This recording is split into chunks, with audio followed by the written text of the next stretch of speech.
आकाश की शुरुआत कब और कैसे हुई थी? आपके पिता ने इसका नाम आकाश क्यों रखा? देखिए, आकाश इंस्टीट्यूट की शुरुआत जो है वो 1988 में हुई। ये मेरे पिताजी का थर्ड अटेम्प्ट था एक कोचिंग इंस्टीट्यूट को स्टार्ट करने का। इससे पहले भी उन्होंने 83 में 86 में एक कोचिंग इंस्टीट्यूट स्टार्ट करने की कोशिश की। और इसका नाम आकाश इसलिए रखा गया, पहले उन्होंने ट्राई किया मेरे भाई के नाम से, आशीष इंस्टीट्यूट। तो उनके दिमाग में एक ये आया कि भाई हमने सारे नाम ट्राई कर लिए, अभी एक ये नाम रह गया है, छोटे बेटे का भी ट्राई कर लेते हैं। आपने कॉलेज के बाद अपना एडवर्टाइजिंग और प्रोडक्शन में काम शुरू करा और पहले इन्फोसिस में भी नौकरी करी थी। इसके पीछे क्या कारण था और आपकी इससे सबसे बड़ी सीखें क्या थी?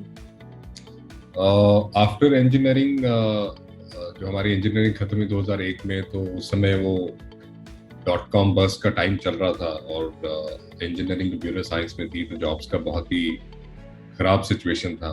तो मैंने सोचा कि क्यों ना कोई एक ऐसा काम शुरू किया जाए जिससे कि जो मेरे फादर काम कर रहे हैं उसको भी हेल्प हो। तो जब मैंने उनका काम ज्वाइन किया तो मैंने रियलाइज किया कि एडवर्टाइजिंग एक बहुत बड़ा एक एलिमेंट है किसी भी रिटेल या सर्विस साइड बिजनेस का, जिसमें कि एक ब्रांड हो। ब्रांडिंग और मार्केटिंग में काफ़ी खर्चा होता है। तो वहाँ से मुझे आइडिया आया कि क्योंकि वो एकेडमिक्स में बहुत फोकस कर रहे थे और ये चीज़ एक नेग्लेक्टेड एरिया था, मुझे लगा कि इसकी एडवर्टाइजिंग, प्रोडक्शन, बाइंग, सेलिंग, ये सारी चीज़ है, मैं इसको संभाल के कंपनी का भी बेनिफिट कर सकता हूँ और कुछ नए क्लाइंट्स भी ले सकता हूँ। अन्य ब्रांड्स ऑनलाइन मूव कर रहे हैं, आकाश अभी भी अपने फिजिकल सेंटर्स पर भी बहुत ध्यान देता है।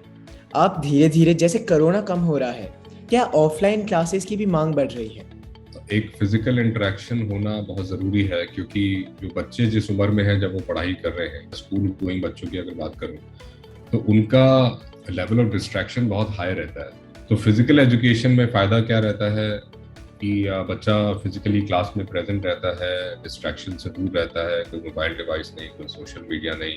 जैसे ही कोरोना का ये जो मार है ये कम हो रही है, तो हमने अपने देखा कि सारे सेंटर में बच्चे वापस आ रहे हैं, बिकॉज उन्होंने 1 साल, 1.5 साल, 2 साल ऑनलाइन पे पढ़ के देखा और उनके जो पढ़ाई करने के बाद जो उनके मार्क्स आए, रिजल्ट आए, जो डिस्ट्रैक्ट हो गए बच्चे, उनका बहुत ही खराब हालत हुआ।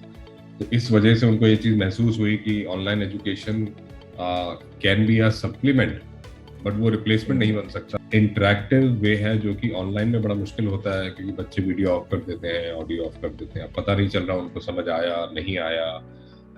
यहाँ क्लासरूम में बच्चा रहता है तो फेस एक्सप्रेशन से, फिजिकल एक्सप्रेशन से पता चल जाता है कि आया कि नहीं आया सवाल। तो आकाश ने रूरल इंडिया में जाने के लिए क्या क्या कदम लिए?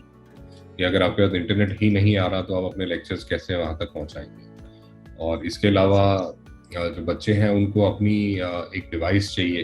तो ये एक बहुत बड़ी प्रॉब्लम बच्चों ने फेस की कि उनके पास चलो मोबाइल फ़ोन तो था, लेकिन उसमें वो पढ़ नहीं पा रहे थे। मोस्टली रूरल एरियाज में फीचर फ़ोन होता है, स्मार्टफोन भी नहीं होता। आप टैबलेट और लैपटॉप तो दूर की बात है, लेकिन अगर 1 घंटे की रेगुलर क्लास चलनी हो जिसमें वीडियो देखना हो, ऑडियो सुनना हो, इंटरेक्ट करना हो, तो वहाँ पे वो इंटरनेट कामयाब नहीं हो पा रहे थे। और तीसरी एक अजीब बात सामने आई कि सारे हाउस होल्ड में एक घरेलू एनवायरनमेंट रहता है। अगर उसमें बैठ के आप पीछे शोर मच रहा है, आपकी पढ़ाई ठीक से नहीं हो पा रही, तो बहुत ही एक जैसे कहते हैं एनवायरनमेंट बच्चों को वहाँ पे नहीं मिल पाता ऑनलाइन पे पढ़ने के लिए। तो रूरल इंडिया में पेनिट्रेशन हुआ है, जिस डेप्थ से हम लोग एक्सपेक्ट कर रहे थे पेनिट्रेशन होगा वो नहीं हुआ। और उसके पीछे क्या रीजन है वो जो मैंने आपको बताया, तीनों: internet, device and environment. Byju's और आकाश के $1 बिलियन वाले मर्जर के पीछे क्या सोच है? इसके बाद आपकी स्ट्रैटेजी में क्या बदलाव आया है? जिस तरह से दुनिया आगे जा रही थी, तो हमारी ये सोच थी कि ऑफलाइन और ऑनलाइन को साथ में जोड़ के 1 और 1 को 11 क्या हम कर सकते हैं। तो इस थॉट प्रोसेस को जब हमने आपस में डिस्कस किया तो हमें लगा कि दोनों बहुत ही स्ट्रॉन्ग कंपनीज और बहुत ही स्ट्रॉन्ग ब्रांड्स हैं, तो क्यों ना हम साथ मिल के जो इंडिया के सारे एस्पिरेंट्स हैं जो दूर रहते हैं उनको ऑनलाइन, और जो शहर में रहते हैं उनको ऑफलाइन, और जो बीच में रहते हैं उनको एक हाइब्रिड प्रोग्राम, तो हर तरह से हम बच्चों को हेल्प कर पाए। कभी ऐसा वक्त आया कि आपको लगा बस हुआ? आपने अपने आप को इस मुश्किल वक्त से कैसे आगे बढ़ाया? शुरुआत में तो काफ़ी दिक्कत हुई, क्योंकि आई वॉज कमिंग फ्रॉम एक आईटी कल्चर से जहाँ 5 days a week कल्चर था और सैटरडे संडे ऑफ होता था और बहुत ही प्रोफेशनल कल्चर था।